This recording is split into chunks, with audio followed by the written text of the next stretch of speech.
Bismillahirrahmanirrahim. Assalamualaikum warahmatullahi wabarakatuh. Perkenalkan, saya Halida Sore Sabita Adani dengan NIM 136240115 dari Program Studi Teknik Dirgantara. Hari ini saya akan mempresentasikan tentang makalah yang sudah saya dan kelompok saya buat, yaitu makalah berjudul Peningkatan Efektivitas Ruang Belajar di Kampus ITB Ganesha untuk Pembelajaran Mahasiswa. Untuk dokumen penelitian yang lengkap ada di link berikut atau sudah kami kumpulkan di EduNext kelompok 2. Yang pertama ada abstrak. Efektivitas belajar merupakan salah satu indikator penting dalam keberhasilan proses pembelajaran mahasiswa. Efektivitas belajar tidak hanya dihitung dari metode pembelajaran ataupun kemampuan individu, tetapi juga diukur dari ruang belajar sebagai aspek lingkungan fisik dalam pembelajaran. Ruang belajar yang nyaman dan tertata dengan rapi dapat meningkatkan produktivitas belajar mahasiswa. ITB, yang merupakan salah satu kampus yang lumayan dikenal oleh masyarakat di Indonesia, serta salah satu kampus di Indonesia yang sudah lumayan tua, sekarang dihadapkan pada tantangan untuk menyesuaikan fasilitas pembelajarannya dengan perkembangan zaman, termasuk kebutuhan akan ruang belajar yang lebih interaktif, fleksibel, dan adaptif, serta metode pembelajaran yang modern. Penelitian ini bertujuan untuk mengkaji efektivitas ruang belajar di kampus ITB Ganesha, serta mengidentifikasi upaya peningkatan yang dapat dilakukan untuk mendukung pembelajaran mahasiswa. Metode penelitian yang digunakan meliputi studi literatur serta observasi lapangan terhadap ruang belajar.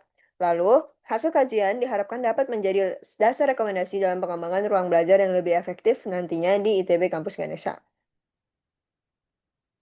Yang pertama adalah bab 1 atau pendahuluan, dan poin yang pertama adalah latar belakang dan perumusan masalah.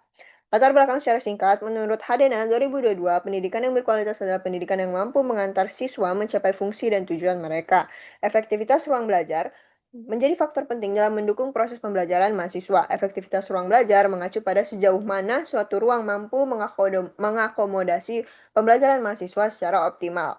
Ruang belajar yang efektif adalah ruang yang dirancang untuk meminimalkan gangguan serta meningkatkan atau mengoptimalkan produktivitas pembelajaran mahasiswa. Peningkatan efektivitas ruang belajar dapat dilakukan dengan memperhatikan aspek keramaian, kelengkapan fasilitas, serta kesesuaian jumlah ruang belajar dengan jumlah mahasiswa.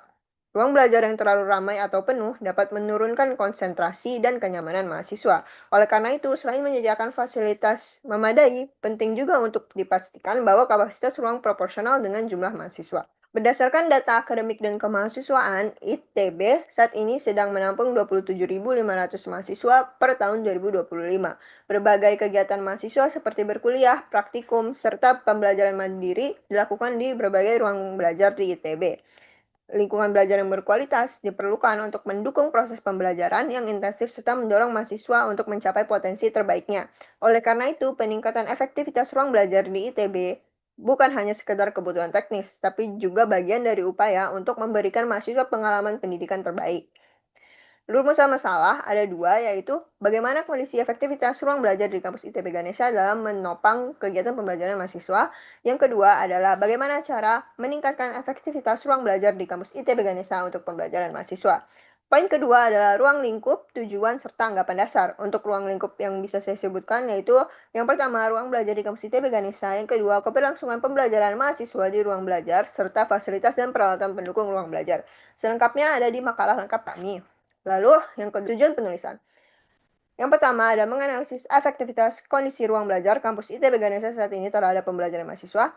Yang kedua, mengidentifikasi cara untuk meningkatkan efektivitas ruang belajar di kampus ITB Ganesha. Anggapan dasar kurang lebih sama dengan latar belakang. Seperti yang bisa diutarakan pada latar belakang, efektivitas ruang belajar didasari oleh kualitas fungsi dan kenyamanan ruang untuk mendukung proses belajar yang optimal. Untuk mencapai ruang belajar yang efektif, untuk mencapai ruang belajar yang kondusif, ada berbagai aspek yang harus diperhatikan, terutama suasana ruang belajar. Kekondusifan ruang belajar dapat dicapai dengan menyesuaikan kapasitas ruang belajar yang ideal dan tidak terlalu ramai. Untuk anggapan dasar yang lebih lengkap, ada di makalah lengkap kami. Poin yang terakhir adalah metode dan teknik pengumpulan data serta sistematika.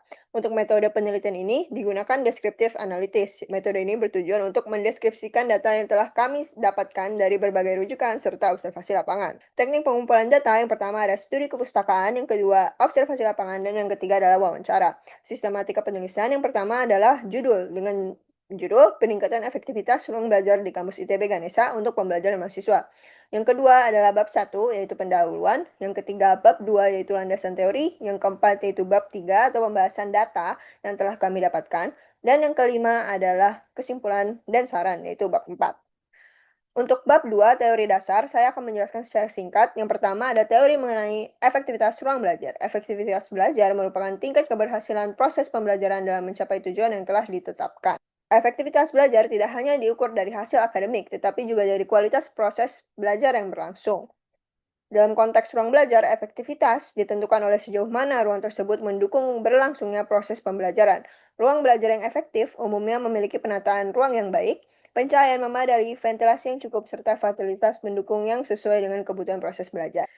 Teori dasar yang kedua adalah faktor yang memengaruhi efektivitas belajar. Yang pertama ada kondisi dan penataan ruang kelas, yang kedua ada pencahayaan, dan yang ketiga ada ventilasi serta sirkulasi udara. Untuk teori dasar yang ketiga adalah peningkatan efektivitas ruang belajar. Peningkatan efektivitas ruang belajar merupakan upaya sistematis untuk memperbaiki kondisi dan fasilitas ruang agar tercipta lingkungan pembelajaran yang lebih kondusif untuk mencapai tujuan pembelajaran. Lalu yang ketiga adalah peningkatan efektivitas ruang belajar di kampus Ganesha.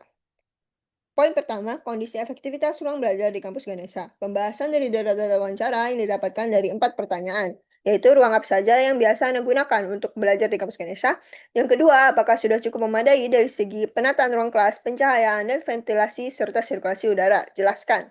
Yang ketiga, apakah Anda dapat belajar secara efektif di ruang-ruang tersebut, serta apa yang menurutmu dapat ditingkatkan dari ruang belajar di ITB Kampus Ganesha? Berdasarkan hasil wawancara, beberapa mahasiswa beranggapan bahwa ruang belajar di ITB Kampus Ganesha sudah cukup efektif untuk menunjang kegiatan belajar mengajar mereka. Namun, beberapa mahasiswa lainnya beranggapan bahwa ruang belajar di ITB Kampus Ganesha masih dapat ditingkatkan kualitasnya. Karena menurut mereka, beberapa ruang belajar masih memiliki pencahayaan yang kurang, tata ruang yang kurang, sarana prasarana yang kurang memadai, serta lingkungan ruang belajar yang sekiranya belum 24 jam. Yang kedua adalah upaya peningkatan efektivitas ruang belajar di kampus Ganesha. Dari hasil wawancara, upaya-upaya seperti mendesain ulang meja belajar, meningkatkan pencahayaan di dalam ruang belajar, serta menyediakan lebih banyak akses stop kontak dapat meningkatkan efektivitas ruang belajar. Beberapa mahasiswa juga menyarankan untuk meningkatkan aksesibilitas ruang belajar menjadi 24 jam sehari untuk menunjang kegiatan mahasiswa di jam berapapun. Peningkatan kemudahan akses dan kecepatan internet juga dapat meningkatkan efektivitas ruang belajar.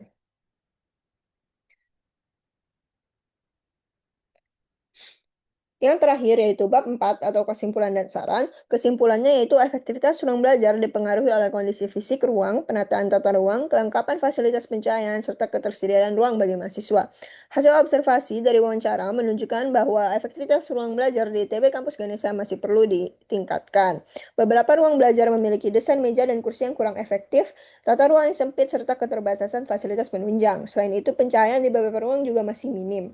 Oleh karena itu, diperlukan upaya peningkatan secara menyeluruh agar efektivitas ruang belajar di ITB Ganesha dapat meningkat. Untuk sarannya sendiri, penataan ruang belajar di ITB Ganesha perlu ditinjau kembali, khususnya pada pengaturan tempat duduk dan kapasitas ruang kelas.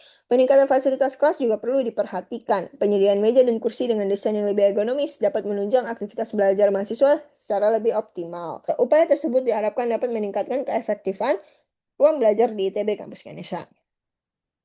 Untuk lebih lengkapnya dapat dilihat di makalah kami. Karena keterbatasan waktu, hanya itu yang bisa saya sampaikan. Mohon maaf bila ada kekurangan kata. Terima kasih. Wassalamualaikum warahmatullahi wabarakatuh.